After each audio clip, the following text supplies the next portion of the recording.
Alors voilà, vous avez l'adresse du serveur, vous connaissez l'adresse du serveur. Sur le serveur, donc il faut évidemment taper ça si vous voulez y aller. Est-ce que vous voulez y aller? Vous allez savoir d'ici 10 secondes si vous voulez aller sur ce serveur maintenant. Parce que c'est pour ceux qui n'ont plus leur fichier de la fois dernière. Donc dans le serveur, il y a un dossier qui s'appelle doc ressources à télécharger pendant les cours. Et là-dedans, vous avez à télécharger pour le cours M01 J18. Voilà, il y a un zip là-dedans. Il y a un zip à télécharger. Voilà. Donc, je vous remontre l'adresse pour le serveur. Donc, ceux ou celles qui n'auraient pas leurs travaux de la fois dernière et qui doivent absolument démarrer avec un travail, parce que c'est ce qu'on va faire, il faut donc aller sur le serveur et plus particulièrement doc ressources à télécharger pendant les cours et on télécharge M01 J18. Yes, sir. Donc, j'ai ici mis dans le dossier du cours 5, j'ai mis une partie des choses que on avait faites au cours 4. Donc, il y a le trucage photo avec 2 tortues et un hippo. Il y a les dessins celtiques. Il y a des motifs qu'on avait été téléchargés sur le web. OK. Donc ça, c'était les images téléchargées du serveur avec plein d'animaux, dont certains à poil flou. On n'a pas encore vu comment gérer ça. On a utilisé des animaux à poil net, à bord net. Enfin, vous voyez ce que je veux dire? Ils sont nus, quoi. Voilà. OK, vous pouvez ouvrir le travail de la fois passée où vous avez travaillé avec le motif celtique.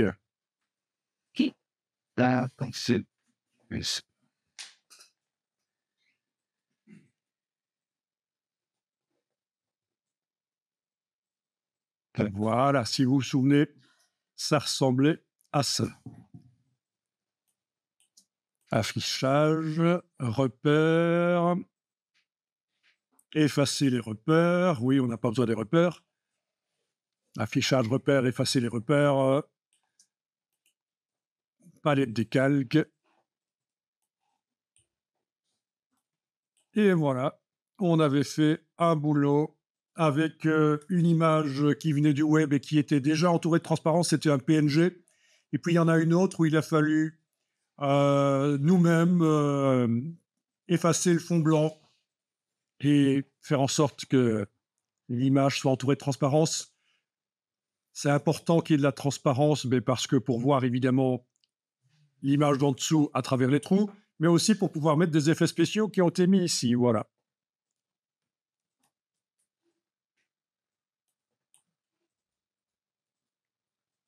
OK. Et alors, on a un dossier avec plusieurs calques ici, et c'était masqué dans la palette des calques.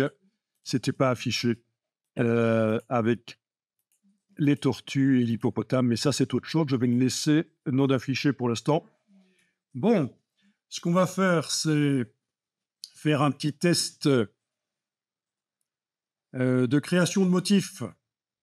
Parce qu'on a vu qu'on pouvait utiliser des motifs qu'on a d'ailleurs mis sur le texte via l'option incrustation de motifs. Donc, si vous ne voyez plus comment on a fait ça, il va falloir revoir. Donc, c'est des motifs qui viennent du web. On avait été chercher des seamless patterns. Et ben, on va voir qu'on peut aussi faire ses propres motifs dans Photoshop. Alors, petite parenthèse ici. Je suis dans un mode de présentation de Photoshop qui ressemble assez bien à celui qu'on a sur Windows. Pourtant, je suis sur un Mac. C'est parce que j'ai été enclenché quelque chose dans les préférences. Donc, si vous voulez avoir la même présentation que moi, vous allez sur le Mac, dans le menu Photoshop 2025, réglages, et ça va être, je sais plus maintenant. Espace de travail, oui, c'est ça. Les préférences espace de travail.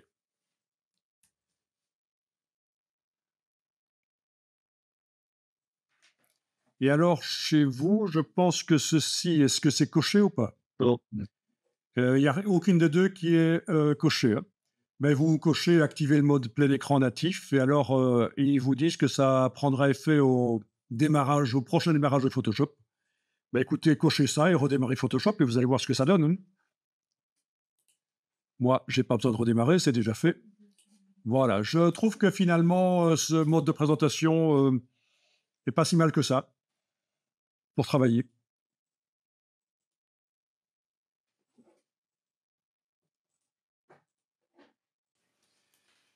Alors, on va utiliser, je vous propose d'utiliser un des motifs celtiques dans un premier temps, sur lequel on a mis des effets de contour. Vous en avez un, j'imagine. Il va falloir l'utiliser en tant que motif. Donc, pour ça, vous avez plusieurs solutions. La palette motif, mais je ne vais pas l'utiliser maintenant. Je vais utiliser l'ancienne méthode pour définir que quelque chose est un motif. C'est par le menu édition, utiliser comme motif. Et donc, attention, n'allez pas trop vite. Édition, utiliser comme motif. On ne va pas cliquer sur OK parce que vous voyez que ce qui va être utilisé comme motif actuellement, c'est tout le trucage photo. Mhm. Et c'est pas bon. On clique sur Annule. Oui.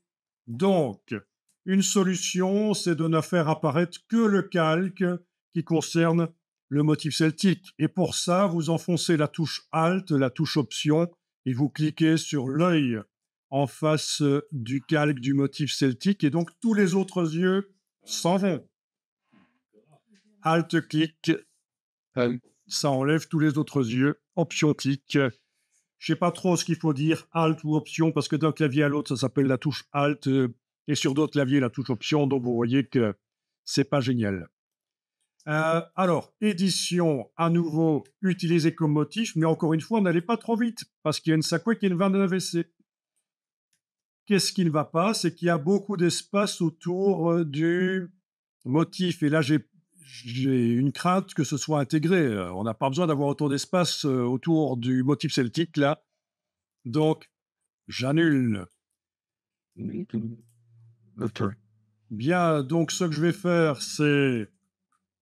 Il y a plusieurs solutions, mais une solution facile, c'est de prendre l'outil rectangle de sélection et de tracer autour. Alors, attendez un peu, parce que oui, ok, ça va.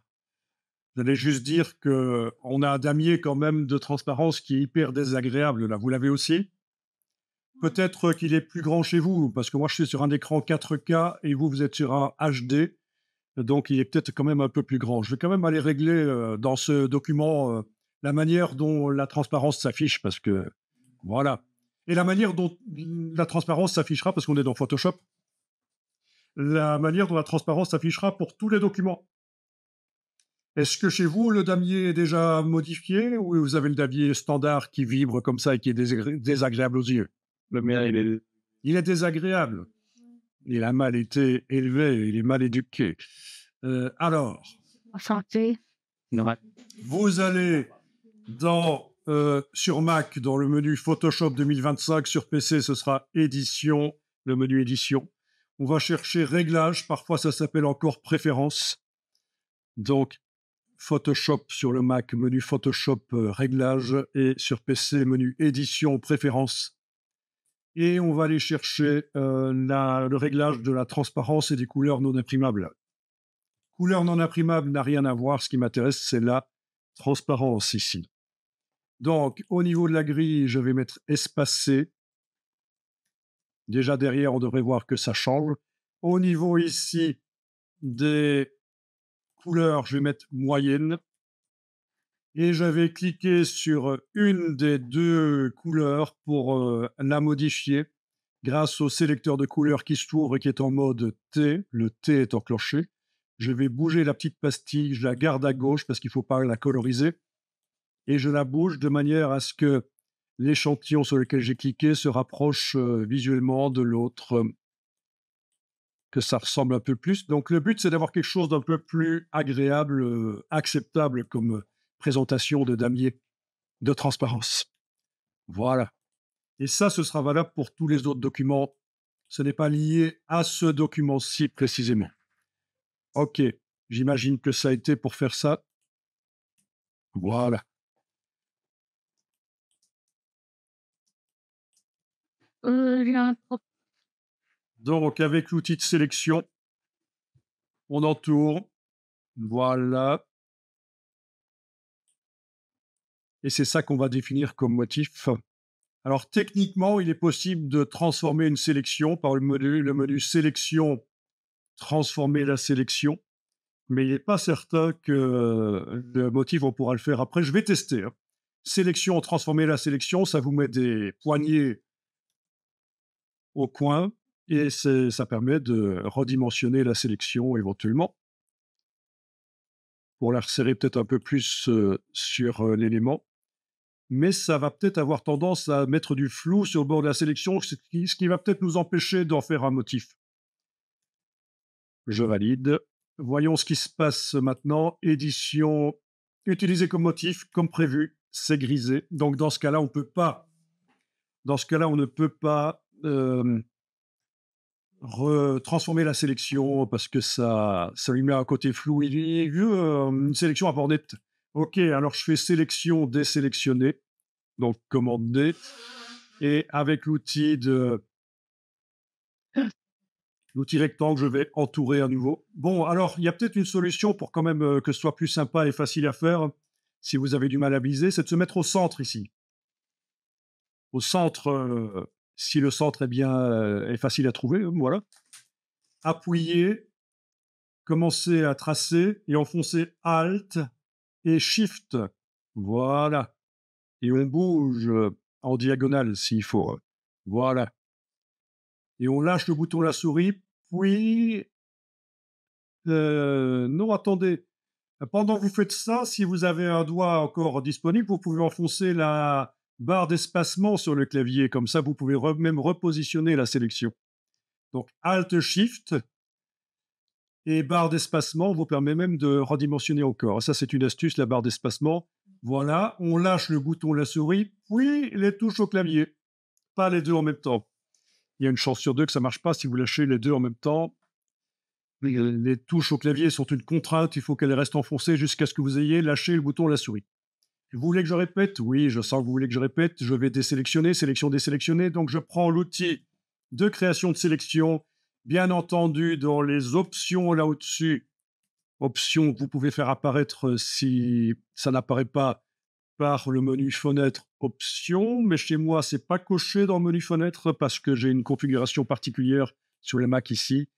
Euh, je vous expliquerai peut-être après. Mais donc, avec l'outil ici, je me positionne au centre du motif. Si vous avez la chance qu'il est repérable facilement, le centre, vous commencez à tracer en enfonçant et en bougeant. Et pendant que vous avez le bouton, la souris enfoncée, vous enfoncez Alt et Shift. Voilà, et vous bougez, voilà. Et pendant que vous faites ça, vous pourriez même enfoncer la barre d'espacement sur le clavier. Ben oui, ça demande d'avoir des longs doigts, voilà. Vous n'avez pas dit qu'il fallait avoir une lignée euh, d'arboricoles fruitiers pour... vous voyez ce que je veux dire? Vous lâchez le bouton à souris et vous lâchez les touches au clavier après. Voilà. L'idée, c'est d'arriver à entourer le motif avec un rectangle voilà, qui a des bords nettes. Voilà. Bon, édition utilisée comme motif. Voilà. Pas besoin de donner un nom nécessairement, mais c'est ça qui va être utilisé comme motif. Oui, alors, vous occupez pas trop du fait que ça a l'air pourri, là, dans la petite vignette. Ce sera bien, vous allez voir. De toute façon, vous êtes les meilleurs, donc ça ne pourrait qu'aller. Voilà. Ça ne pourrait qu'aller dans les deux sens du terme. Ça ne peut pas qu'aller et ça ne peut que aller. OK. Bonsoir. Bon, on va tester l'application de ça, mais on va tester dans une autre image. Donc, si vous voulez, vous pouvez fermer cette image-là. Même pas besoin d'enregistrer. Normalement, voilà, le fait qu'on ait affiché qu'un seul calque, c'est pas un problème. On n'a pas besoin de s'en souvenir.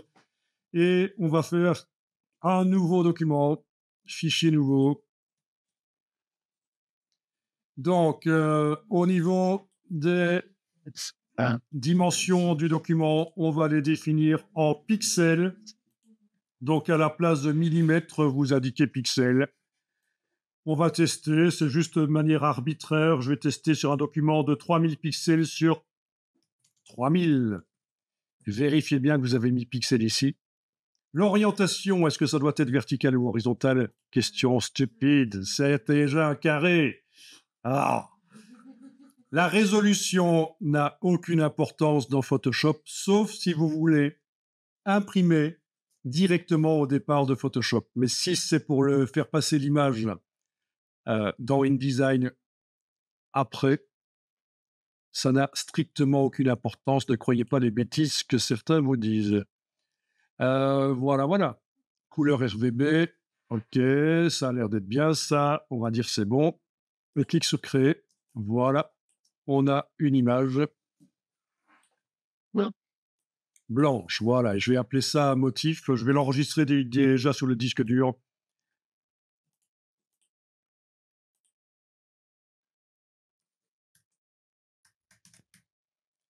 Motif par script, c'est ce qu'on va tester ici.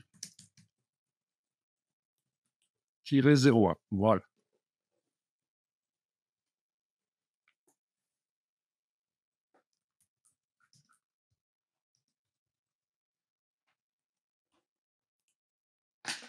Donc, j'ai enregistré au format Photoshop, évidemment. Quoique, c'est au format Photoshop. Motif par script. Oui. Oui, c'est bien au format Photoshop que j'ai enregistré. Ça se voit là sur l'onglet .psd.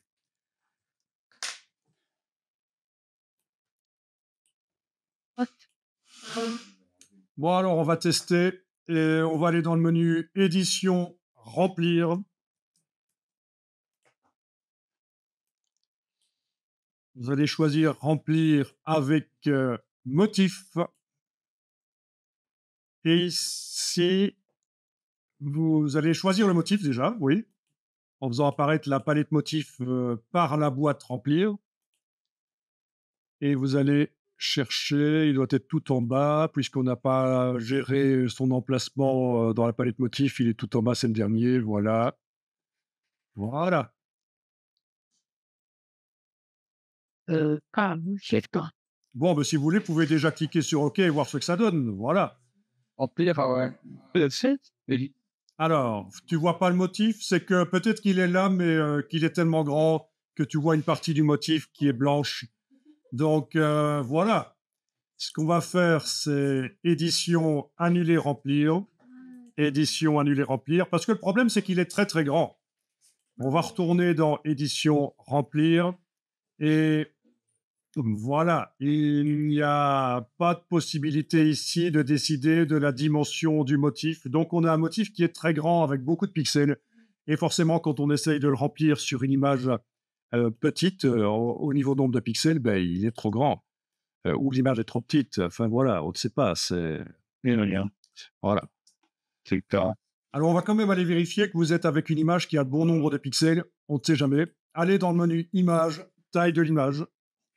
Parce que là, j'ai un doute. Image, taille de l'image. Vérifiez que vous êtes bien avec une image de 3000 pixels sur 3000. On est d'accord? Si vous avez un truc du genre 27 000 sur 27 000, c'est que vous avez mis des centimètres au lieu des pixels quand vous avez créé l'image. Hein. Donc ça nous crée un petit problème. Démonstration.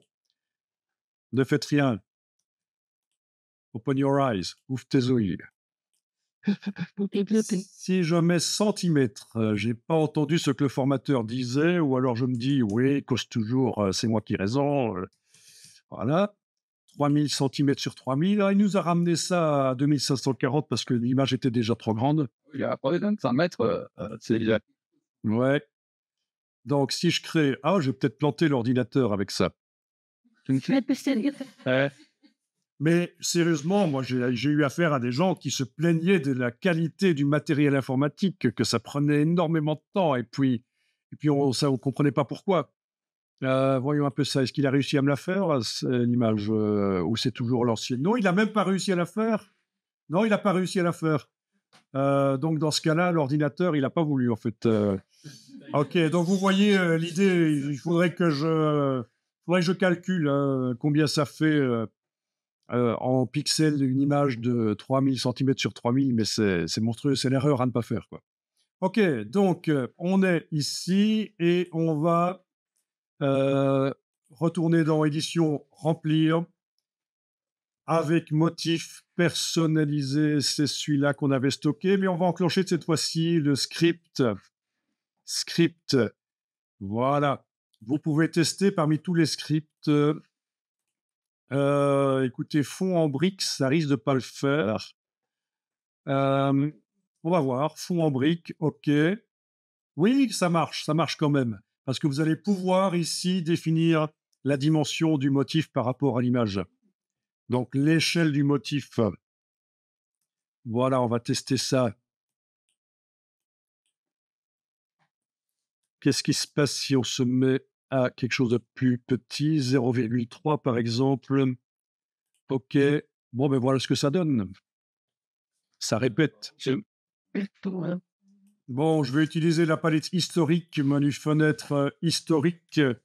On l'a déjà utilisé, mais à des fins créatives, mais ici, c'est juste pour gérer les annulations.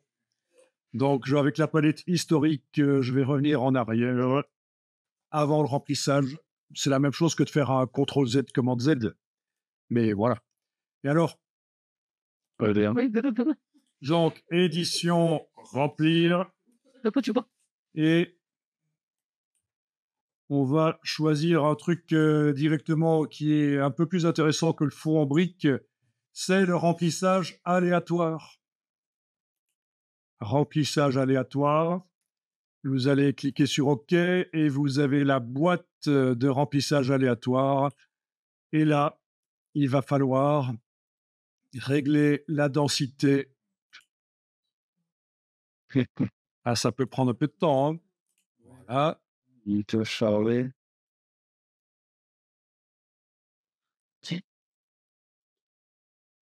Mais ça. C'était franc. Voilà, ça prend pas mal de temps de calcul, hein. Je ne sais pas si vous avez la même chose que moi. Ben moi, ça va être ça. Voilà, au niveau de la densité, voilà, ça peut être intéressant. J'ai diminué la densité, donc le fait qu'il y ait beaucoup de répétitions. J'ai le facteur de mise à échelle minimum, donc il peut être 2 fois plus petit que ce qu'il apparaît, que ce qu'il est en réalité, le motif. Quand je l'ai envoyé dans la palette motif, il peut s'agrandir. Alors, vu que l'image est petite, ça risque de ne pas se voir quand je clique sur OK, on va voir, hein. OK, ben oui, évidemment, ça donne ça. C'est ça le problème. C'est que le motif, en fait, d'origine, il est beaucoup trop grand. Donc moi, ce que je vous propose, hein, c'est d'annuler, de remplir et recommencer un motif plus petit, en fait, hein. Le motif qu'on a envoyé dans la palette motif est beaucoup trop grand, trop précis. Un motif, ça doit normalement avoir à peu près 500 pixels sur 500 maximum, et celui qu'on a envoyé, à mon avis, il était beaucoup plus grand. On va réessayer. Alors, vous allez rechercher fichier, ouvrir les fichiers récents, vous allez rechercher l'image dans laquelle on a été prendre le motif celtique. Voilà. Vous allez donc recommencer l'opération qu'on a faite tout à l'heure, c'est Alt-clic sur l'œil en face du motif celtique. Et ensuite, on va le déplacer en fait vers une nouvelle image, ce sera mieux. Ce sera mieux. On va avoir une nouvelle image qui nous servira de référence pour la taille.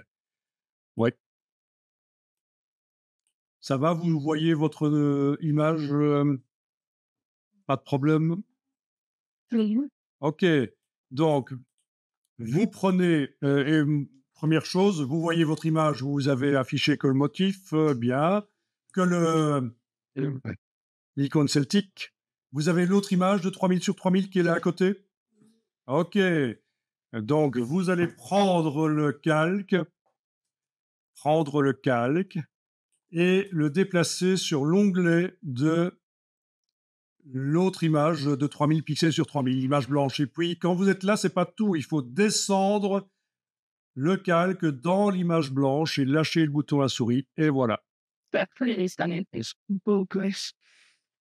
Donc, si vous regardez, vous êtes arrivé à transférer le calque d'une image à l'autre en utilisant le déplacement de la vignette sur l'onglet de l'autre image. Voilà. Mais il me semble qu'on avait déjà fait ce genre de choses. Ouais. Voilà. Donc, finger in the nose. Bien, avec l'outil de déplacement, vous pouvez voir que, bien sûr, tout a été transféré, même si ça déborde, ça existe, au-delà des limites de l'image. Bon, ben, on va zoomer un peu en arrière et on va quand même, redimensionner ça. C'est l'idée maintenant, c'est avant de définir ça comme motif, on va en faire une taille normale de motif. Donc vous allez faire, transformation manuelle, donc CTRL-T sur le PC, commande T sur le Mac ou alors menu édition, transformation manuelle. Et c'est bien. Ou alors c'est vrai qu'il est possible aussi que vous ayez dans les options de l'outil de déplacement, que vous ayez déjà ceci qui est coché, auquel cas vous avez d'office, quand un calque est activé, vous avez ce cadre de transformation manuelle sans devoir faire édition transformation manuelle. Vous me suivez? Voilà. D'une manière ou d'une autre, avec la touche, Alt enfoncée, vous allez pouvoir réduire. Ah, mais on a un problème, c'est que les effets restent, identiques, les effets de contour et cetera. Vous voyez?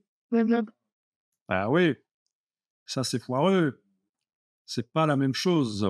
J'annule, édition annulée, très intéressant ça. Voilà, il va falloir redimensionner, mais que les contours, restent, comme ça. Les contours bleus là, dans mon cas. Voilà, donc il y a plusieurs solutions. Une solution, c'est d'aller dans le menu. D'abord, il faut que je sorte de la transformation, voilà. Ouais, j'ai dû cliquer à côté, puis recliquer sur la vignette du calque. Et menu calque en haut de l'écran, vous avez style de calque, ce sont les effets spéciaux. Et dans style de calque, vous avez l'option créer des calques. Voilà. Ah, il veut pas? Mais pourquoi? Si vous n'avez même pas accès à créer des calques, faites comme moi, cliquez à côté, puis recliquez sur la vignette. Alors, il dit erreur de programme. Ouh, mais ça fait peur, ça. C'est pas grave, on va faire autrement. Donc, ce que je voulais faire, c'était faire en sorte que les effets spéciaux deviennent des pixels. Et là, pour les redimensionner après avec transformation manuelle, ça aurait été facile. Ça aurait marché. Ben, écoutez, c'est pas grave. Il suffit d'avoir le calque ici qui est activé et on va carrément le pixeliser entièrement. Donc, voyons un peu. Menu calque. Donc, cette fois-ci, c'est pas calque style de calque, c'est calque pixelisation. Pixelisation style de calque. Voilà, ça a marché. Menu calque, pixelisation, style de calque. Et les effets spéciaux sont devenus des pixels. Donc, plus possible de modifier les épaisseurs de contour, le décalage du contour par rapport à l'objet, etc. Mais maintenant, quand on redimensionne avec la touche Alt, ben voilà, il se redimensionne avec les effets spéciaux. Est-ce que vous êtes complètement perdu ou est-ce que ça marche? Oui, évidemment, cette option pixelisation des styles de calque n'est pas accessible si vous n'avez pas de style de calque, ce qui était ton cas. Intéressant. Ok, donc voilà, l'idée c'est de décider maintenant à quelle taille je mets le motif. Voilà, je vais quand même zoomer pour voir s'il n'est pas trop pixelisé. Mais si, c'est pas génial quand même. Hein. Voilà, si on le fait trop petit, ça commence à ressembler un peu à rien. Quoique là, attention, On n'a pas encore validé la transformation avec le petit V là au-dessus, donc c'est un preview. Ça va s'améliorer dès qu'on aura cliqué sur le petit V. Mais malgré tout, on va peut-être pas le faire trop petit non plus, hein. L'idée, c'est de le faire quand même moins grand que tout à l'heure, parce il était plus grand que l'image dans laquelle on remplit de 3000 pixels sur 3000. Donc, on va valider ici. Voilà. Et donc, c'est correct. Voilà, voilà.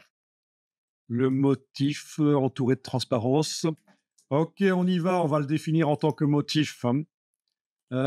Étant donné que, oui, attendez, édition utilisée comme motif, oui, même problème, il y a trop d'espace autour, annulé. Il faut que je prenne l'outil de sélection rectangulaire et que je fasse une sélection, par exemple en me mettant au centre avec la Alt et Shift. Et voilà. Ok, c'est pas mal ça. Ah oui, on peut encore déplacer la sélection après l'avoir faite avec l'outil sélection. C'est possible aussi, hein.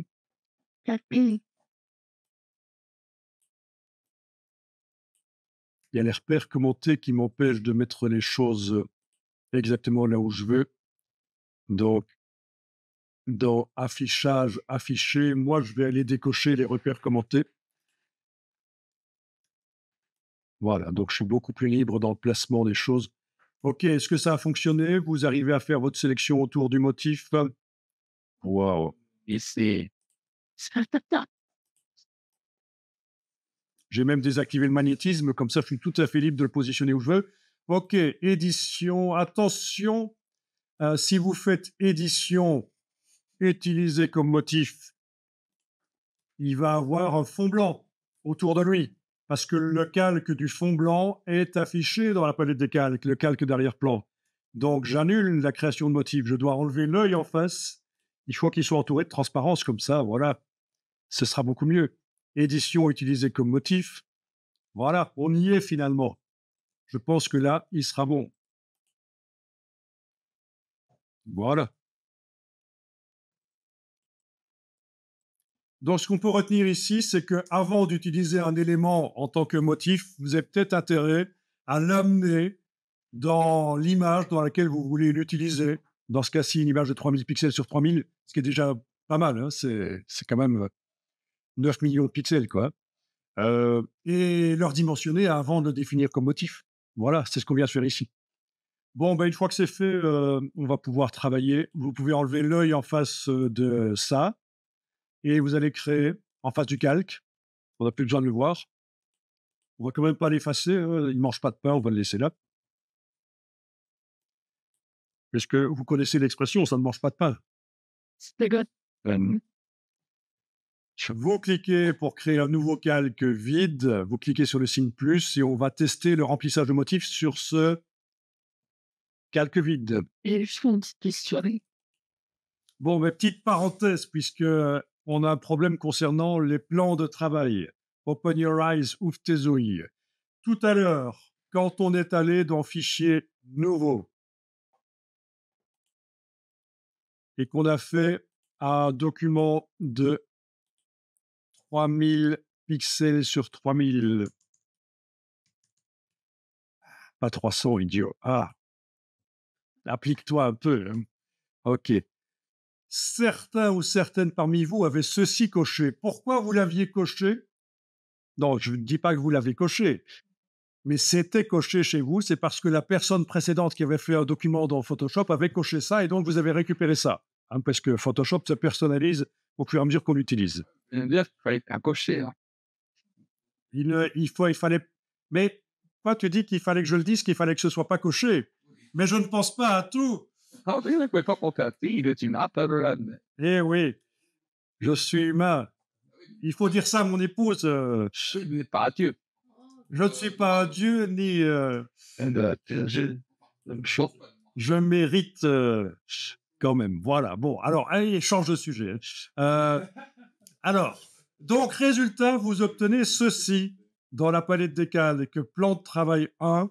Bon, les plans de travail, c'est intéressant quand on travaille Quand on fait de l'interface, par exemple, on fait des projets d'interface et on a le site web qui apparaît de différentes manières. Ça peut être une des utilisations des plans de travail, mais dans ce cas-ci, ça nous ennuie. Pourquoi? Parce que vous voyez, là, si je fais une sélection et c'est ce qui vous est arrivé, vous faites une sélection sur le motif, voilà. Vous avez le calque d'en dessous qui est vide, même si vous l'enlevez de l'affichage et que vous n'avez plus que celui-là, si vous demandez de faire un motif, il va pas avoir le fond transparent. On va le voir si on va dans le menu ici, fenêtre, motif. Donc ça, c'est les motifs que j'avais fait précédemment. Mais si maintenant je demande édition, utiliser comme motif, ben déjà là, on le voit, il n'est pas entouré de transparence, c'est du blanc. OK, c'est du blanc, ça va pas. Pour la suite, ça n'ira pas. On a besoin d'un motif. Et donc, voilà, les plans de travail nous posent problème. Donc, comment les supprimer? Il m'a fallu un peu de temps pour retrouver comment on faisait ça, mais c'est assez simple. C'est clic droit sur le plan de travail et demander de dissocier les plans de travail. Et là, vous récupérez un document Photoshop traditionnel sans plan de travail. Et là, votre sélection dans la palette motif, elle va générer, quand vous allez faire édition utilisée comme motif, dans la palette motif, la sélection va générer de la transparence. Édition utilisée comme motif. OK, voilà. Donc, pour ceux et celles qui avaient un plan de travail, voilà, c'est la solution. Clic droit, dissocier les plans de travail. Oh, ben, c'est Voilà, voilà. Ah, il faut penser à tout, hein. J'aurais dû penser que vous alliez récupérer des choses cliquées que les utilisateurs précédents avaient enclenchées. Mais voilà. Voilà, donc j'imagine que chez tout le monde maintenant, ça fonctionne sans problème. Vous créez un nouveau calque vide. Vous enlevez l'œil en face du calque ici du motif. D'ailleurs, je vais renommer. Moi, c'est pas obligatoire, mais c'est évidemment pour la démo. Pour qu'on comprenne bien.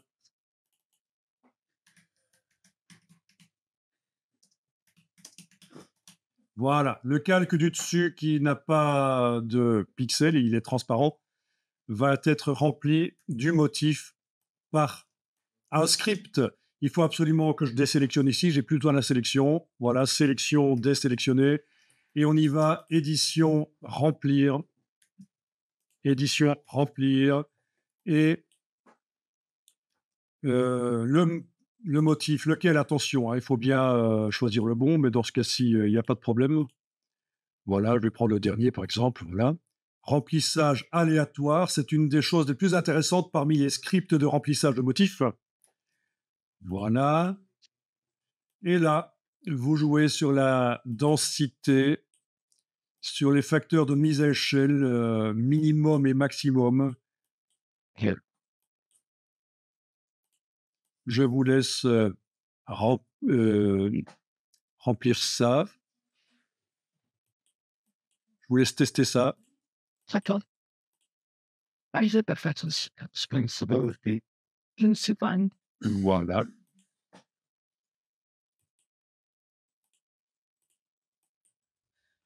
Voilà, je clique sur OK. Et voilà, c'est rempli. Je vais faire un autre test de densité, par exemple. Pour ceux qui ont loupé l'explication là d'il y a 1 minute, c'est l'occasion de revoir. J'enlève le ici, je vais créer un nouveau calque. Voilà, nouveau calque sur lequel je travaille. Je fais édition, remplir. Je remplis avec le motif lequel, ben, tiens, le dernier que j'ai fait, oui.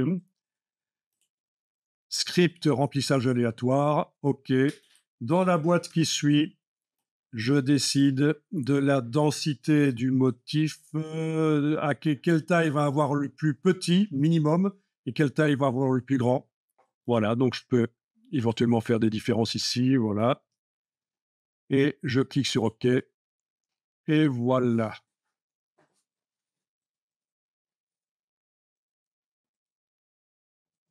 Voilà, à ce stade, ce serait pas mal de retester la création d'un motif. Alors, Oh, peut-être. euh, vous pouvez éventuellement démarrer d'un PNG. Donc, regardez juste dans un premier temps. Je regarde. Dans Bing, je vais rechercher un canard. Je sais, je prends des risques. Au niveau du filtrage, je vais chercher type image qui partent. Voilà. Je vais peut-être taper à côté de duck le mot PNG. Comme ça, je vais peut-être avoir des canards avec de la transparence. Oui. Voilà. Donc, j'ai des canards avec de la transparence autour. Et il y en a certains qu'on peut utiliser commercialement, d'autres pas. Ça dépend du site. Est-ce que c'est de l'open source? Est-ce que c'est du public domaine ou pas? Quoi qu'il en soit, voilà comment vous allez pouvoir chercher une image qui directement est entourée de transparence. En tapant PNG dans le moteur de recherche, voilà, vous enregistrez l'image. Et ce serait pas mal de retester la création d'un motif par script. Il est pas mal. Voilà, avec cette image ping.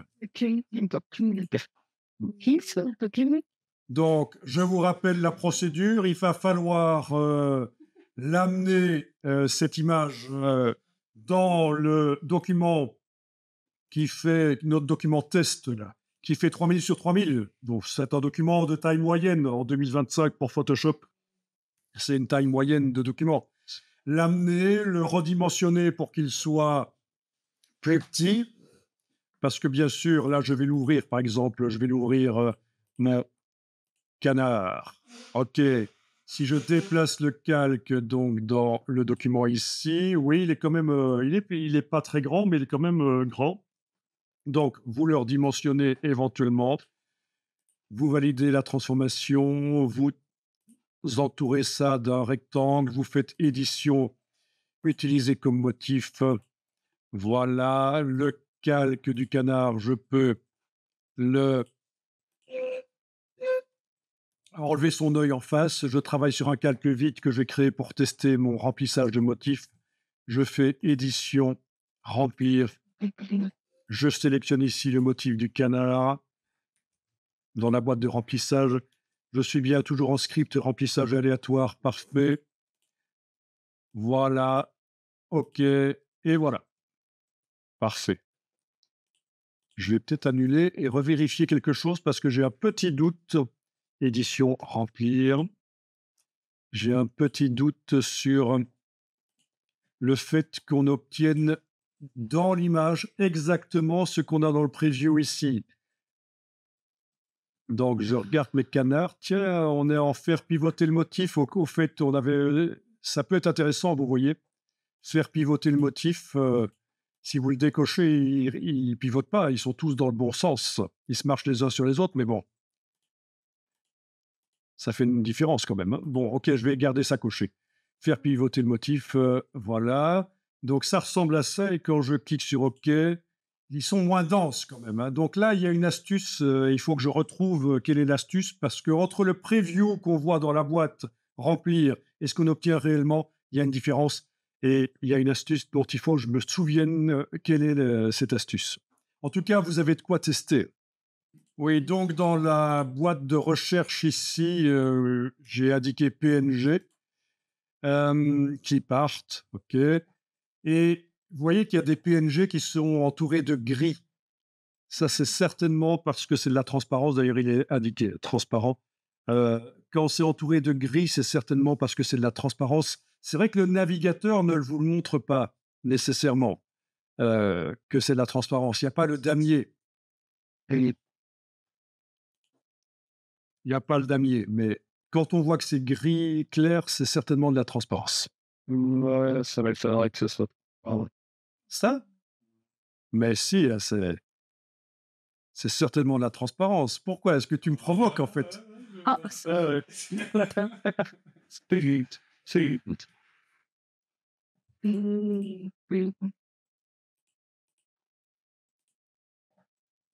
Ah, c'est pas de la transparence, mince. Ah oui, mais ok, il faut que je vois où est le problème ici. Il faut peut-être aller visiter le site pour voir réellement. Ah, mais non, est-ce que j'ai fait une erreur?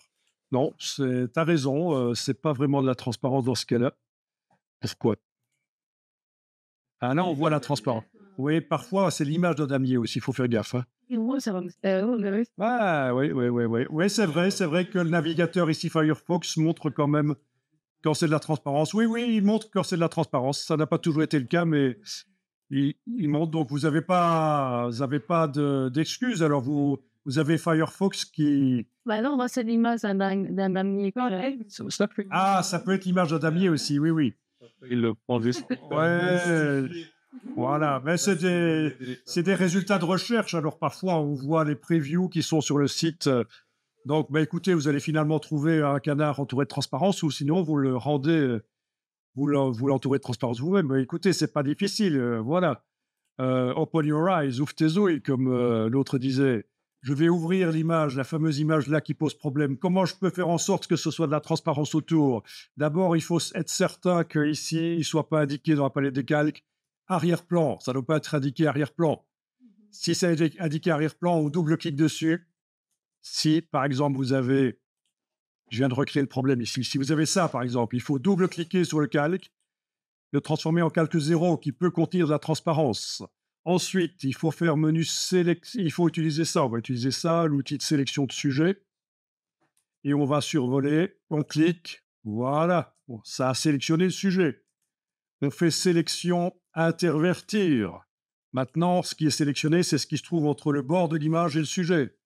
Et on enfonce la touche suppression sur le clavier. Et on désélectionne. Et voilà, vous avez la bestiole entourée de transparence. C'est du Photoshop basique. Ah ouais. Si, une collection. S'il ne sélectionne pas tout avec sélection de sujet, il faut essayer avec la touche majuscule de continuer avec sélection de sujet pour ajouter des parties. Voilà. Sinon, il y a l'autre solution, et là je vais revenir en arrière. L'autre solution, c'est d'utiliser la baguette magique. Où est-elle maintenant, la baguette magique? Elle est là derrière. Oui, la baguette magique. Outil baguette magique, qui normalement est un outil pourri, mais bon, parfois ça peut servir. Derrière l'outil sélection d'objets, la baguette magique, si vous cliquez sur le fond, voilà, et vous enfoncez la touche suppression, ça peut marcher aussi. Voilà. Comme ça que le fait. Ah, oui, sauf que il y a d'autres parties qui, voilà, il faut parfois un peu travailler un peu plus. Voilà. Oui, toutes les solutions sont bonnes. Ah oui, alors cette chose-là, je sélectionne, touche suppression, voilà, je clique à côté. Et il est impossible de... Donc, toi, tu as obtenu un objet dynamique. Est-ce que tu as ouvert l'image ou tu as créé une nouvelle image et tu as importé à mon avis, tu as importé. Ouais. Il faut pas. Il n'y a aucune raison. C'est une erreur de débutant. Quand tu veux ouvrir une image, tu fais pas une nouvelle image Photoshop vide et importer dedans. Tu fais fichier ouvrir. Ah oui, parce qu'après, tu te retrouves avec un objet dynamique et si tu vois pas trop, ça n'a aucun intérêt, en fait. Le cheveu. Ça, c'est comme le matin. Bon, il faut vraiment trouver les bons paramètres pour obtenir quelque chose de bien. Donc, jouer sur la densité. Je vous rappelle que quand vous modifiez ici quelque chose, c'est la touche tabulation pour valider. Touche tab sur le clavier. Modifier les facteurs d'échelle. Voilà, quelque chose qui peut être intéressant, c'est de complètement remplir sans espace, essayer d'obtenir quelque chose comme ça. Alors, le problème, c'est que quand on clique sur OK, on n'obtient pas toujours la même chose, mais et il n'est pas interdit de recréer un nouveau calque et de remplir à nouveau, en fait. Hein. Ça peut être une solution. Waouh. Ouais, que je remette les mêmes paramètres. L'espace, ça fait un peu. Superposer les. Oui, on peut superposer les calques comme ça, c'est une solution. Voilà. Donc, ça peut être très sympa, ce genre de choses, pour faire des invitations, des flyers, des affiches. Voilà, voilà. Donc là, j'ai fait en 2 calques. Alors, j'ai toujours pas retrouvé la solution pour que le preview corresponde à ce que ça donne réellement quand on remplit, mais je vais rechercher dans mes archives parce que je prends des notes en général. Et voilà. Alors, canard bloqué. Voyons ça. Tu as un problème avec le canard. Et ça, c'est intéressant. Ça peut arriver à tout le monde. Donc, j'ouvre. Voilà. Et donc, il est possible de rien faire.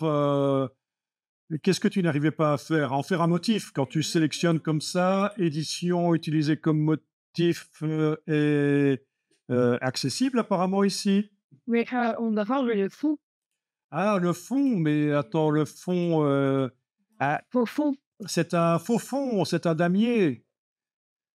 Oui, c'est un damier, forcément, c'est pas le damier de Photoshop, c'est un faux fond, donc il faut sélectionner le sujet, en effet, et ça marche pas. Outil sélection de sujet, et ça marche pas. Mais qu'est-ce que tu as fait? T'as cassé le canard. Ok, donc voilà pourquoi. Open your eyes, ouvre tes ouilles. Sur le web, il y a une sorte d'image qui sont les images en couleur indexée. Monsieur, le fait que ce soit, faudrait pas. Alors oui, si on double-clique, on ne sait pas enlever le cadenas en fait. Hein. Et là, est-ce que sur le canot, Donc, tu n'as pas le cadenas sur Il y a un autre truc, c'est une espèce de... Ouais, bon, un problème d'affichage. Hein. C'est le logo Proximus égale 3 à cet endroit-là. le Proximus 3, en fait. Ok, pas d'importance. Alors, j'étais en train de vous dire, ce qui est intéressant de se rendre compte, sur le web, il y a des images téléchargeables. Donc, vous avez les images JPEG. Il n'y a pas de transparence pour les images JPEG. OK. Vous avez des images PNG. Transparence possible. Mais donc, toutes les images PNG n'ont pas nécessairement de la transparence.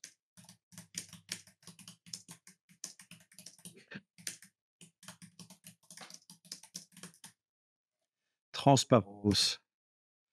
Il est temps que j'aille chercher un café.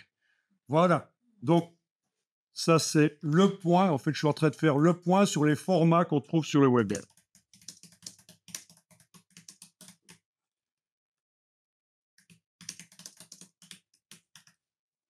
Vous avez du WebP.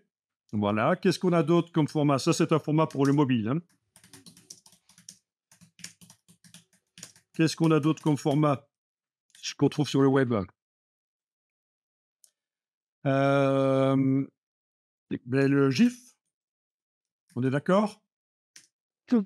Le GIF. Très vieux format. Bien. Donc, ce qu'il faut dire, c'est que le JPEG, c'est 16 millions de couleurs. Il n'y a pas de problème. On peut avoir plein de nuances. On peut avoir plein de nuances pour le JPEG. Mais est-ce qu'on vous a peut-être déjà expliqué tout ça, en fait? Raymond vous a expliqué. OK. Le PNG, même chose, 16 millions de couleurs. Le WebP, même chose, 16 millions de couleurs. Oui, en effet. Tu parles du WebP avec la transparence? non, PNG. Le PNG. Oui, c'est ça, la transparence possible, oui. Donc, 16 millions de couleurs. Alors que le GIF, oui, on prononce souvent GIF, mais en réalité, les Anglais prononcent GIF. Mais c'est bizarre parce qu'en fait, c'est un acronyme de graphic, graphic avec un G bien prononcé. Oui, mais bon, c'est comme ça. Et là, c'est 200, si ma mémoire est bonne, 216 couleurs, en fait, maximum. Voilà. Parce que c'est de la couleur indexée. Alors, qu'est-ce que c'est la couleur indexée? Je ne vais pas m'étendre là-dessus énormément. On va juste aller voir. On va juste aller voir dans ton image. Donc, les autres ne l'ont pas ouverte, évidemment, mais c'est pas grave parce que je vais juste le faire ici. Image, mode. Et là, il est indiqué couleur indexée. Alors, les images en couleur indexée sont constituées d'une seule couche. Si je vais dans la palette des couches, donc la palette des couches, elle montre de quoi sont constituées les images. Ne confondez pas la palette des couches avec la palette des calques. la palette des couches, c'est pas pour construire les calques, c'est pour construire des trucages photos en superposant des calques. Mais la palette des couches, c'est vraiment les canaux d'information de base de l'image. Donc, une seule couche. Et donc, on ne sait rien faire avec ça. On ne sait pas modifier les couleurs facilement, on ne sait pas faire des calques, impossible de créer des calques. Vous voyez, c'est grisé, le signe plus est grisé dans la palette des calques. Et donc, la solution, si je veux aller plus loin avec cette image, et c'est ta solution, c'est de faire image mode couleur RVB. Et là, une fois que c'est transformé en couleur RVB, attention, l'image, elle a toujours que 216 couleurs. Elle ne vient pas de récupérer plein de couleurs différentes tout d'un coup en la faisant passer en RVB. Ah, voilà. C'est toujours seulement 216 couleurs, donc c'est un peu limité. Mais par contre, maintenant, on peut faire tout ce qu'on veut. Vous voyez, il y a 3 couches maintenant, rouge, vert, bleu, 3 canaux rouge, vert, bleu, comme les images habituelles sur lesquelles vous travaillez. Donc, les images en couleur indexées, ça existe. Et on sait même maintenant faire des calques. On sait faire tout ce qu'on sait faire sur des images normales. Sauf que les couleurs, c'est pas génial. Donc, évitez les images en couleur indexée si vous avez l'occasion, mais voilà. Alors, pour compléter l'information, il existe aussi des PNG, ce qu'on appelle les PNG 8 bits, qui n'ont que 256 couleurs, je pense.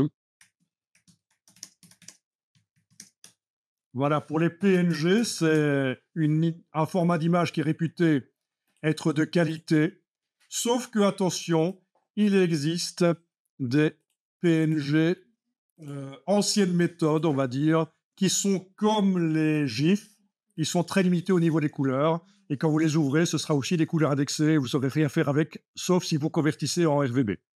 Voilà. Voilà. Que dire de plus? Je pense que c'est un petit résumé sur les formats qu'on trouve sur le web. Ok.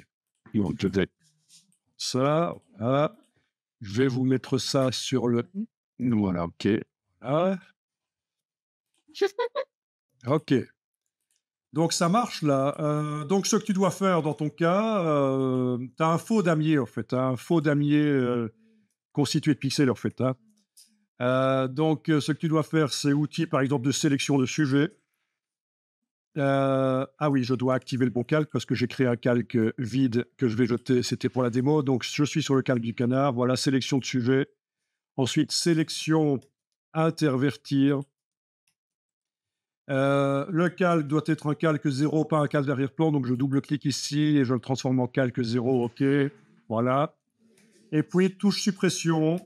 Et voilà. Sélection désélectionnée. Il est entouré de la vraie transparence de Photoshop. C'est parfait. Bon, donc, vous avez finalement pu remplir avec le script aléatoire. Voilà, le motif rempli de manière aléatoire, ça peut être très sympa. S'il fallait faire ça à la main, dupliquer le canard et le tourner pour obtenir cet amas de canards, par exemple, ça va pas, quoi. C'est foireux. Donc, les scripts, ça aide. C'est la première méthode pour obtenir, on va dire, une répétition de un motif, quelque part, complexe, avec des répétitions. C'est édition remplir avec les scripts. On va regarder pour une deuxième méthode complètement différente. Donc, ceci, vous pouvez fermer. Oui, on va fermer tout pour l'instant. Voilà. Voilà, donc on va aller chercher quelque chose sur le web vite fait. Donc, vous allez chercher un clip art, n'importe quoi. Je vais voir si je trouve des biberons. Moi, mais sinon, vous prenez ce que vous voulez. On approche de la Saint-Valentin. Ah, on approche de la Saint-Valentin. Et quel rapport avec les biberons? Ah, peut-être. Je ne vais pas le savoir. Je ne veux rien savoir. Il a mis une. Je ne veux rien savoir. Non. Vous l'êtes. Alors, Au niveau de la licence, ici, je vais quand même faire un peu gaffe. Je vais quand même demander éventuellement des licences Creative Commons. Voilà, il n'y a pas énormément, mais bien sûr, ce genre de choses peut être généré sur Illustrator très facilement, hein. Je décide ici d'aller à l'ancienne voir sur le web s'il n'y aurait pas une image que j'ai le droit d'utiliser, mais sinon, Et c'est pourquoi ça s'appelle Clipart? ben, clipart, oui, pourquoi ça s'appelle clipart? Bonne question, je ne sais pas répondre à ça. Pourquoi ça s'appelle clip art? C'est un morceau d'art, hein, clip art. Quelqu'un sait répondre à la question?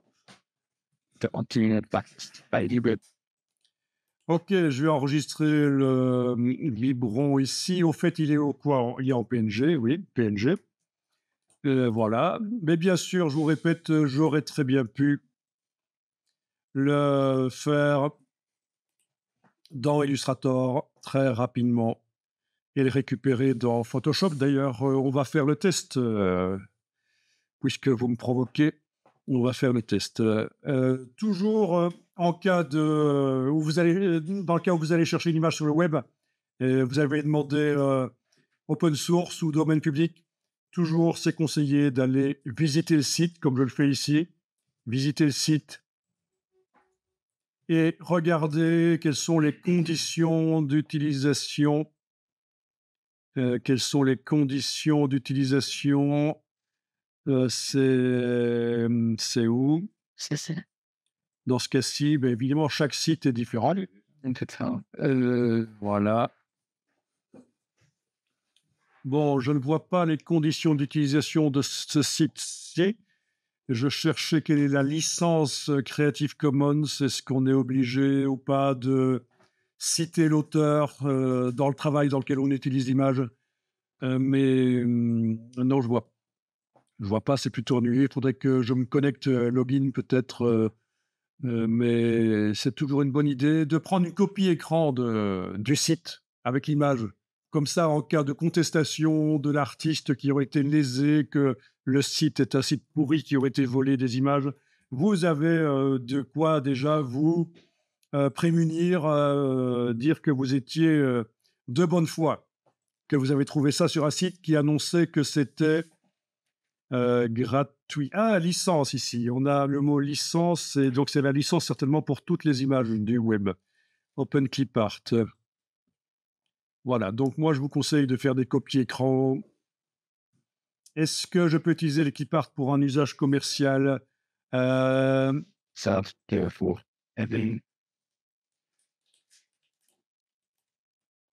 Vous pouvez utiliser tous les clip art de Open Clip Art. C'est juste un exemple, hein. Ne commencez pas à prendre note et vous dire c'est le site où il faut aller. Pas du tout, je l'ai trouvé par hasard.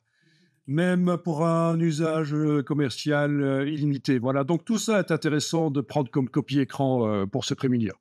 Voilà. Quoi qu'il en soit, je vais quand même dans un premier temps utiliser l'image. Vous avez téléchargé l'image.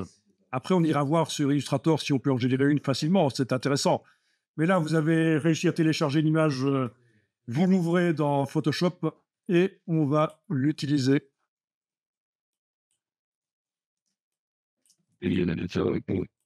Bon, ben, je vais tester sur une image que je choisis. Oui, attendez un peu. Non, on va directement démarrer là-dessus. La méthode qu'on va appliquer maintenant ne nécessite pas nécessairement de, de préparer une image dans laquelle on va remplir le motif. Parce que vous allez voir, c'est une autre approche complètement différente. Est-ce que vous avez une image? Tiens, il m'a remis mon damier de transparence pourri, c'est pas normal. C'est parce que, oui, c'est parce que Photoshop, entre-temps, a planté et il est revenu avec le réglage de base du damier de transparence, parce que j'avais quand même modifié ça, en fait, hein. OK. Voilà, vite fait. Le damier est un peu mieux. OK. Vous avez une image entourée de transparence, 6 pas. Vous savez ce qu'il faut faire. Baguette magique, on clique sur le fond, touche suppression, mais à condition que ce ne soit pas un calque d'arrière-plan. Il faut avoir double-cliqué sur arrière-plan pour transformer en calque 1 ou calque 0. En tout cas, un calque qui peut avoir une transparence modifiable, ce qui n'est pas le cas d'un arrière-plan. Donc, voilà, double clic sur le calque d'arrière-plan pour transformer en calque 0, puis baguette magique, cliquez sur le fond, puis touche suppression sur le clavier. Ou alors, on utilise l'outil de sélection de sujet. On fait sélection, intervertir et touche suppression. Donc, voilà, c'est du Photoshop basique. Normalement, finger in the nose.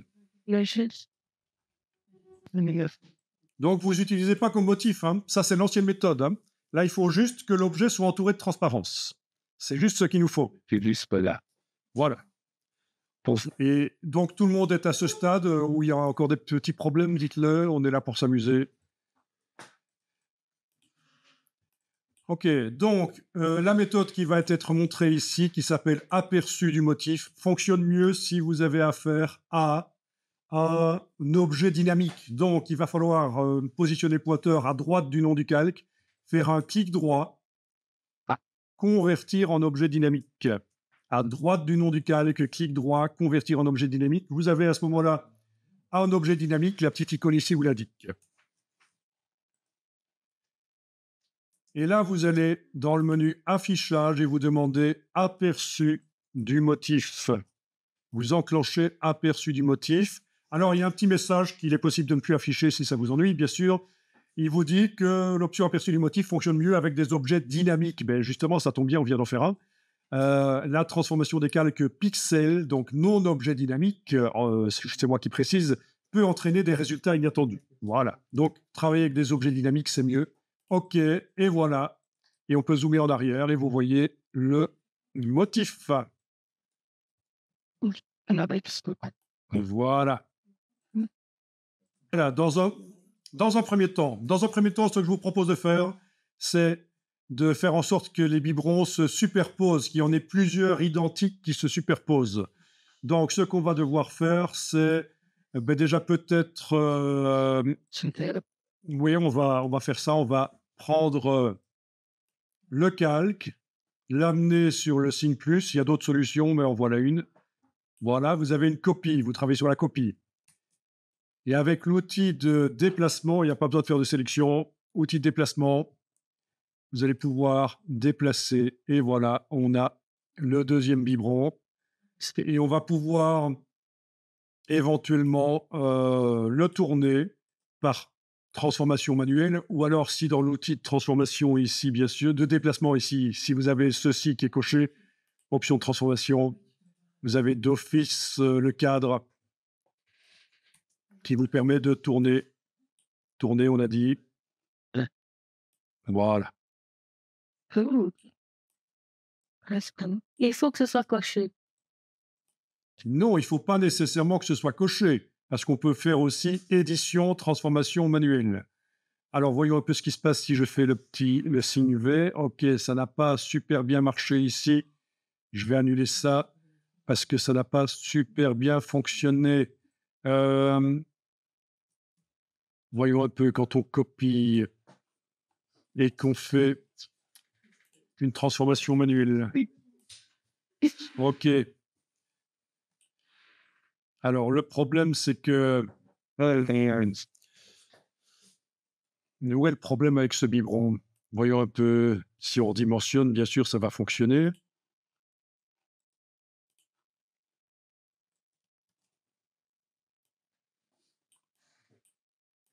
Voilà. Ah oui, oui, je me souviens maintenant, c'est ça le problème. C'est ça le problème, c'est que quand vous faites une transformation manuelle, il ne faut pas que ça déborde des limites de l'image, sinon ça coupe. Oui, il ne faut pas que ça déborde des limites de l'image, sinon ça va couper. Voilà, c'est ça le problème. Vous voyez, par exemple, si je le fais grand, là, il déborde des limites de l'image et ça coupe, c'est foireux. Donc, il faut le faire en deux fois si vous voulez le tourner. Il faut le tourner, mais qu'il reste dans le cadre de l'image. Voilà, et on valide. Et puis, on peut le bouger éventuellement. On peut tenter de le bouger, de le faire sortir, et là, ça marche. Hein. Voilà. Oui, il faut faire gaffe à ça. Quand on agrandit, c'est ça le problème. Il ne faut pas sortir des limites de l'image. OK.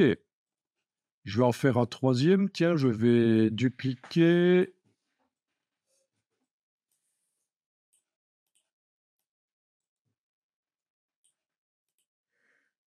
Ah oui, j'ai juste un problème, c'est que mon outil de déplacement a cette option pourrie qui est enclenchée, sélection automatique, et ça me pose problème pour arriver à travailler sur le calque sur lequel je veux travailler. Donc j'ai été décoché, faites bien gaffe à ça, dans l'outil de déplacement, sélection automatique. Ça ne voulait pas me laisser bouger le, le calque que je voulais bouger. Expand me very. Voilà. Ok, bien. Bon, ça, c'est pas mal, déjà. Est-ce que vous arrivez à faire quelque chose d'un peu comme ça? Ok. Donc, je suis en aperçu de motif. Dans le menu affichage, aperçu de motif, forcément. C'est ce que je viens de faire. Si je veux en faire un motif utilisable n'importe où, un motif qui sera dans la palette motif, il faut absolument que je fasse le motif quand je suis en aperçu de motif comme ceci. Il ne faut pas que je décoche aperçu de motif dans le menu affichage et puis créer le motif. Ça ne marchera pas. Donc, ce que vous faites, c'est, pendant que vous êtes dans l'aperçu de motif, vous allez dans Édition et vous demandez Utiliser comme motif. Édition, utiliser comme motif. Voilà. Et là, ça va être un motif au raccord. Ça se voit. Il suffit d'observer déjà ici. Vous voyez, le biberon, là, il déborde par la droite, mais par la gauche, il réapparaît. Le biberon, là, avec sa tétine, déborde par la droite, mais la tétine réapparaît par la gauche. Le biberon, ici, déborde par le bas, ben, il réapparaît par le haut. Donc, c'est un motif seamless, au raccord. Et Donc, je clique sur OK. Là, je peux maintenant sortir de l'édition de motif. Affichage, je décoche aperçu du motif. Voilà. Et là, je vais pouvoir créer n'importe quelle image. Je garde cette image-là ouverte. Hein. Voilà, 3000 pixels sur 3000. Voilà, je fais édition, remplir avec motif. Allez, il risque d'être très grand en fait. Hein. Lequel? Le dernier. On va voir ce qui va se passer. Ok, voilà. Donc le motif rempli. Donc je vais annuler ici, annuler, remplir, et je vous remontre édition, remplir. Je n'ai visiblement pas la possibilité de décider de la dimension du motif. Je ne peux pas le redimensionner. Il n'y a pas un curseur échelle ici. Donc mon motif est trop grand, il y a trop de pixels. Donc je devrais normalement retourner ici, faire l'image, retourner en aperçu de... Ne le faites pas, je vous montre juste. Retourner en aperçu de... Non, pas retourner en aperçu de motif. Pas maintenant, il faut d'abord que je redimensionne image, taille de l'image. Ne le faites pas, je vous montre juste parce qu'il y a une autre solution plus simple, plus sympa. Je vais mettre à 33% de la taille, par exemple. Voilà, 33%, OK. Voilà, il est plus petit. Il y a moins de pixels. Et donc, édition, pardon, affichage aperçu du motif. OK, le voilà. Édition utilisée comme motif. OK. Et donc, quand je viens dans mon image ici, édition remplir avec motif le dernier qui est avec moins de pixels et ça devrait être 3 fois plus petit. Et voilà. Sauf qu'il y a une solution meilleure. Édition annulée. Ça, vous allez pouvoir le faire maintenant.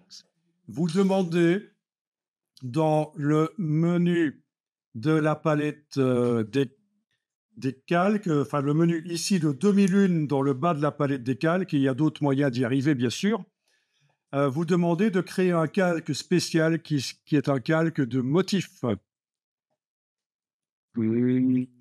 Et là, vous choisissez le motif, et ça peut être même le premier qui était trop grand, c'est pas un problème. OK. Donc, comme tout à l'heure, il est grand, exactement le même résultat, sauf que quand vous double-cliquez sur la partie gauche de ce calque motif, vous avez ici l'échelle et vous pouvez diminuer l'échelle de manière interactive, le faire plus ou moins grand. Ça, c'est sympa. Ouais, parfois, à un certain moment, il faut taper quelque chose pour que ce soit utilisable. Donc, voilà. Voilà. Donc, ça peut être très sympa, ce genre de choses. Ah oui, et puis vous avez même la possibilité de tourner le motif. S'il fallait encore tourner le motif, ça marche aussi. OK, et c'est interactif, on peut revenir autant de fois qu'on veut là-dedans. Donc voilà, ça peut être par rapport à ce qu'on a fait précédemment, édition remplir avec motif. Ceci, le calque de motif peut être intéressant. Il a des limites. Si on veut mettre le motif sur un objet en perspective, sur un mur, sur une poubelle ou quoi, ça va pas être possible de le tordre. On peut pas le mettre en perspective. Il faudrait le pixeliser pour pouvoir le mettre en perspective. Donc ça, c'est les limites. Par rapport à un motif qui a été rempli sur un calque, édition remplir motif, lui, on peut le tordre et le mettre en perspective sur un objet en perspective. Mais celui-là, c'est plus pour faire du graphisme, donc ça reste plat. Voilà, ça c'est pas mal. Je vais enregistrer. Donc ça c'est, je vais appeler ça donc calque de type motif. Voilà, ça c'est celui que je viens de créer. Et ceci c'est le motif par... Donc je suis bien au format Photoshop maintenant, c'est plus l'image d'origine. Motif par aperçu de motif.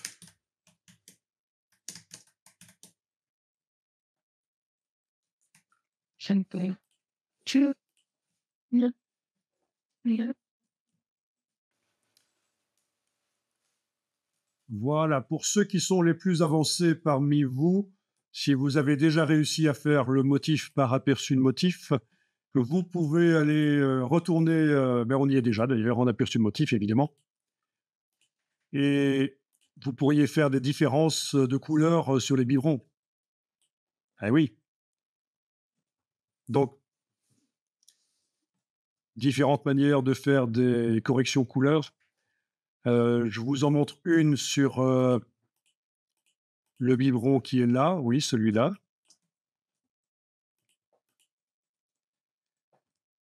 Open your eyes, ouvre tes ouïes, parce que ça, c'était du jamais vu pour vous, pour certains, certaines parmi vous.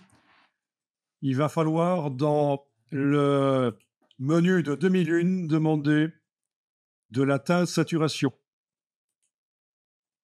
Et là, ça met un calque de type teinte saturation. Et ça ouvre une boîte, là, propriété, boîte qu'on peut agrandir d'ailleurs, voilà. Et si on bouge les curseurs teinte et saturation, ne touchez pas au curseur luminosité. Si on bouge teinte et saturation dans la boîte, ça modifie la couleur du biberon. Si jamais la boîte n'apparaît plus, il suffit de double-cliquer sur l'icône de gauche du calque teinte saturation et le panneau propriété apparaît. Sinon, il faut aussi tester menu fenêtre propriété, c'est la même chose.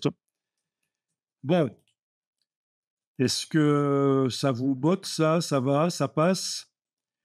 Alors, sauf que le calque de réglage agit sur tout ce qui se trouve en dessous de lui, donc les 3 biberons dans mon cas.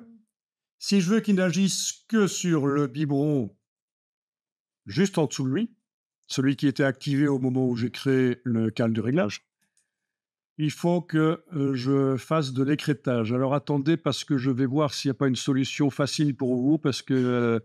ah oui, ok. Non, c'est pas ça, ça va pas aller. Si, c'est ça, voilà. Ok, je vous explique la méthode par le menu, parce que sinon, ça risque d'être un peu compliqué là pour ceux qui sont débutants. Donc, c'est dans le menu de la palette des calques, pendant que le calque de réglage de type teinte saturation est activé. C'est dans le menu, c'est créer un masque d'écrêtage. Créer un masque d'écrêtage. Et là, la vignette se décale vers la droite. Il y a une petite flèche qui apparaît et qui indique qu'il n'agit que sur le calque d'en dessous. Voilà. Si vous avez loupé l'histoire, je vous remontre parce que je vais modifier la couleur d'un autre biberon. Donc, on aura finalement 3 biberons dans mon cas qui seront tous les 3 de couleurs différentes. Donc, je dois activer le biberon dont je veux changer la couleur. On va dire que c'est celui du fond, par exemple. Voilà. Le calque est activé. Pas de sélection, hein, c'est juste une activation. Ça veut dire qu'on clique sur lui.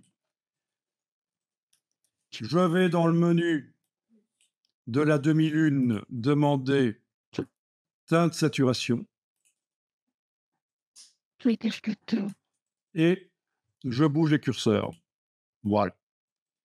Et dans ce cas-ci, vu qu'il n'y a qu'un seul calque en dessous de lui, ça ne fait pas de différence qu'il soit écrété ou pas. Il ne risque pas de changer d'autres calques. C'est juste ce qui est en dessous de lui qu'il modifie. Malgré tout, je peux demander de créer un masque d'écrétage comme ça. Si j'amène ça vers une autre image, il n'y aura pas de problème. Vous allez voir, on va faire des tests. Hein. Ce n'est pas si simple que ça. Voilà. Amusant. Immodifiable autant de fois qu'on veut.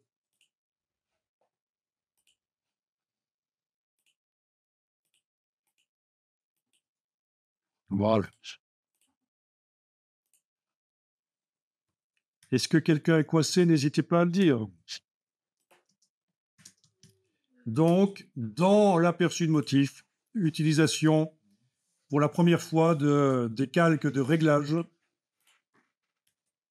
qu'on a dû écréter pour qu'ils n'agissent que sur le calque d'en dessous.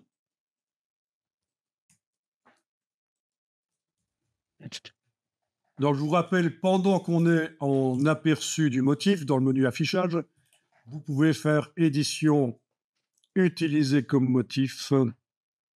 Où est-il? Il n'est pas accessible? Pourquoi il ne serait pas accessible?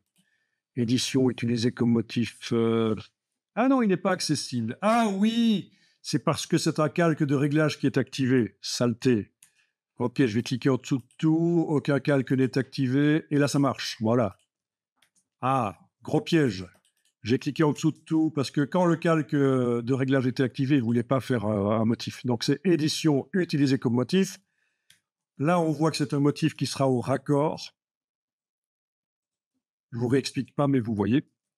OK, ça veut dire que je peux aller l'utiliser dans une autre image, dans un calque de type motif, par exemple. Aller utiliser le motif qui vient d'être fait. Voilà. OK. Je vais enlever l'œil en face de celui d'en dessous. Voilà. Donc, tout ça est très sympa. OK, donc, l'image ici, je suis en aperçu de motif, c'est à ce moment-là qu'il faut faire édition, utiliser comme motif. Quand on est en aperçu de motif. Sinon, si on n'est pas en aperçu de motif, là, je viens de décocher aperçu de motif, vous voyez que le raccord, il n'y est pas. Hein. Si je fais un motif avec ça, il y aura des problèmes. Ce qui déborde par la droite, là, ça ne réapparaît pas par la gauche, etc. Donc, c'est pour ça qu'il faut être en affichage aperçu de motif au moment où vous faites le motif. Ça, c'est une première chose. OK, donc je vais faire ça. Édition, je vais peut-être changer un peu les couleurs. Je vais en faire un qui va être gris. Je vais complètement désaturer. Voilà, il y en a un qui est gris. Je fais édition, utiliser comme motif. Il ne veut pas parce que c'est le calque de réglage qui est activé. Je clique en dessous de tout. Aucun calque n'est spécifiquement activé. Et là, édition, utiliser comme motif est disponible. OK. Je vais dans mon image ici. Voilà. Je vais enlever les yeux en face de ça et remplir sur un calque vide. Donc, l'autre méthode, je ne vais pas utiliser les calques de type motif. Je vais faire édition, remplir. Édition, remplir. Avec quel motif? Le dernier que j'ai créé là, avec le biberon gris. Voilà. Donc, pas de possibilité de redimensionner, c'est le problème. Et alors, surtout, c'est l'erreur que tu avais faite, il ne faut pas de script. Quand on remplit le motif, il ne faut pas le remplir de manière aléatoire parce qu'il est pré-réglé pour être nickel au niveau des raccords. Donc, il ne faut surtout pas de script. Voilà. Là, ça marche. Édition annulée. Et si j'avais fait l'erreur de garder le script enclenché, c'est la cata. Ça fait n'importe quoi. Voilà. Tout est cassé. Ben oui, ça vous paraît logique maintenant. Tout ça. Super.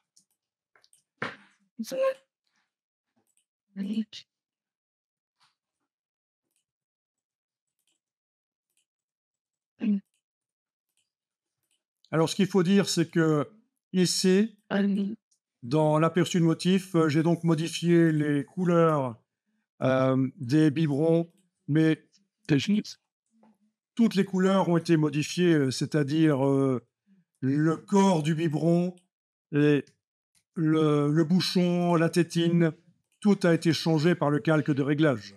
Ça se voit. Si j'enlève l'œil en face du calque de réglage ici, par exemple, on voit que c'est tout qui est modifié.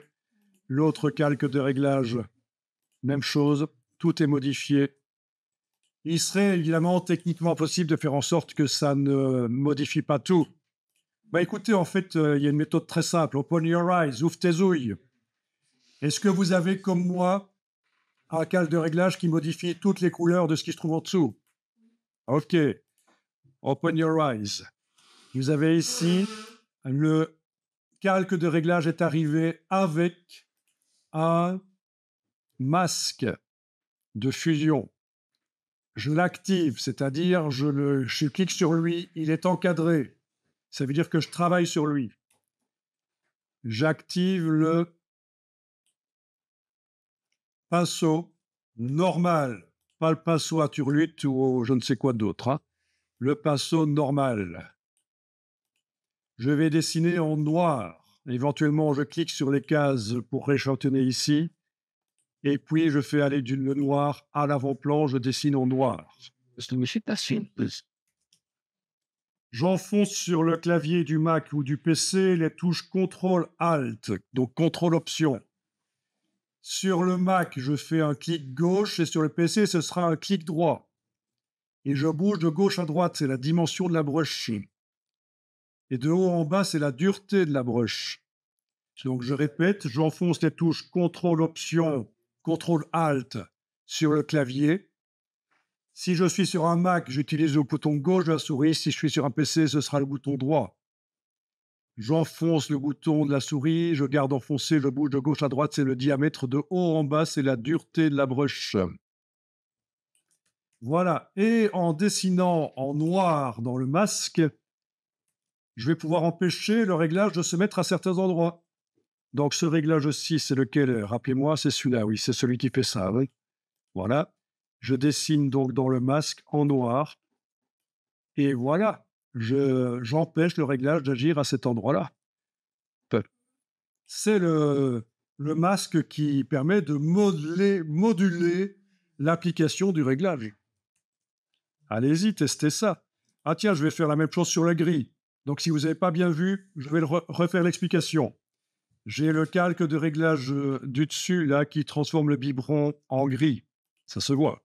Je clique sur la partie droite et avec le pinceau, je dessine en noir à l'endroit où je veux que ça n'agisse pas. Ah, je peux déborder, bien sûr. Hein.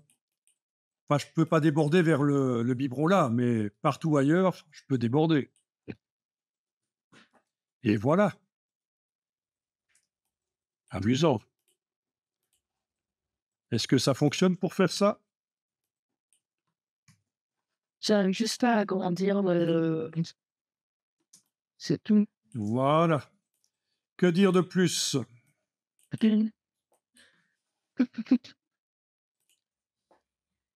Regardez ça. Open your eyes. Ouvre tes yeux. Je prends l'outil de déplacement. Outil de déplacement, et j'ai désactivé précédemment cette option pourrie qui nous ennuie la plupart du temps, sélection automatique du calque et décoché, ça évidemment. Voilà, si j'essaye de bouger le biberon qui est ici. Voilà, vous voyez ce qui se passe? Ah non, oui. Le masque, le calque de réglage ne bouge pas avec. Ah ouais? le calque de réglage ne bouge pas avec, c'est ça le problème. Et la tâche qui correspond au-dessus du biberon, elle ne bouge pas, donc ça fait un truc foireux. Édition, annuler déplacement. Donc comment faire? Il y a plusieurs solutions. En voilà une. J'active les deux calques. Clic, majuscule clic. Ils sont tous les deux activés. Et je vais cliquer sur l'icône de chaîne ici. Ce n'est pas la seule solution, mais c'est une solution et je voudrais vous la montrer parce que parfois, vous récupérez des fichiers Photoshop dans lesquels il y a la chaîne qui sera visible là sur les calques. Ça veut dire que, voilà, quand je clique sur n'importe lequel de ces deux calques, d'accord, je vois qu'il est chaîné avec l'autre. Et donc, normalement, si on déplace, voilà, ils se déplacent tous les deux. L'autre solution, c'est de travailler avec des groupes, mais ça, ce sera pour une autre fois. On a déjà travaillé avec les groupes. Peut-être pas. Hein. Voilà.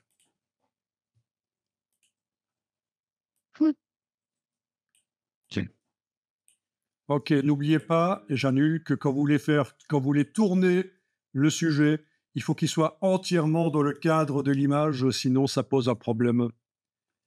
Vous voyez, s'il est comme ça et que je fais une transformation manuelle, ça foire. Et ça reste poireux. J'annule.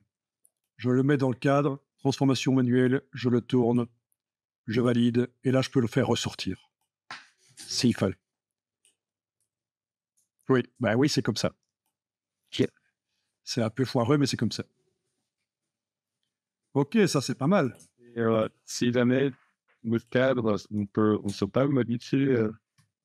Ah, oui, il serait possible de faire affichage, de sortir de l'aperçu, d'activer l'outil de recadrage, d'agrandir le cadre, voilà.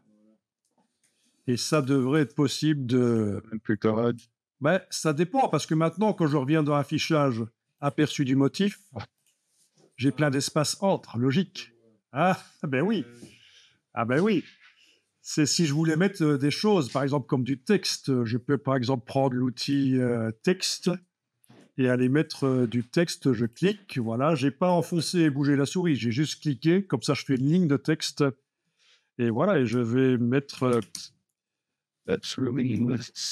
voilà, du texte qui va pouvoir donc être répété.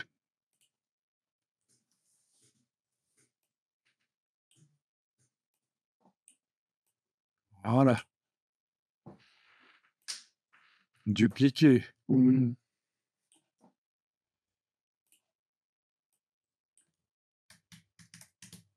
l'avez vu, celle-là. Ok.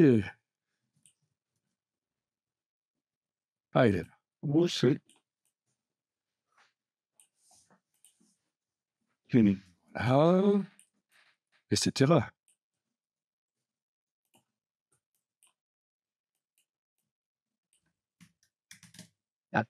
Ok. Ouais, vous voyez le genre, quoi. C'est au niveau de la création, ça peut être très sympa, tout ça.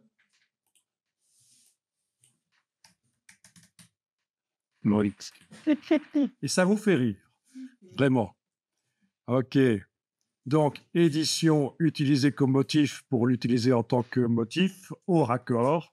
Pendant que je suis dans l'affichage en aperçu, après, je peux décocher affichage aperçu motif. On voit que le raccord n'y est pas. Hein. Mais enfin, voilà. Je peux retourner là, faire un nouveau calque de réglage. Non, un calque de type motif, pardon. Aller chercher le dernier motif. Tiens, il n'y est pas. Ah, forcément, je suis sur un fond blanc.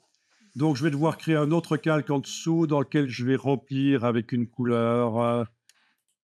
Voilà. Voilà, ok. Ouais, j'ai juste créé un calque avec un remplissage couleur. Ça va pas tenter. Et ça marche. Logique. Mais oui, le texte était blanc, donc c'est le piège. Bon, ça ouvre des perspectives, hein, déjà, au niveau du packaging, au niveau des invitations. Si vous êtes un peu ric-rac au niveau créativité, vous n'avez pas d'idée, le fait de répéter quelque chose, c'est déjà intéressant visuellement. Évitez absolument de répéter, comme j'ai vu parfois, c'est une erreur, euh, de répéter un enfant. Vous faites un faire-part de naissance, vous avez la photo du bébé, j'ai vu quelqu'un qui l'a fait en symétrie. C'est quoi cette histoire? C'est des jumeaux, on ne comprend pas. Quand vous faites quelque chose, il y a parfois un sens derrière. C'est pas juste parce que vous savez faire une symétrie qu'il faut faire une symétrie, quoi. C'est un peu ridicule, quoi. Voilà.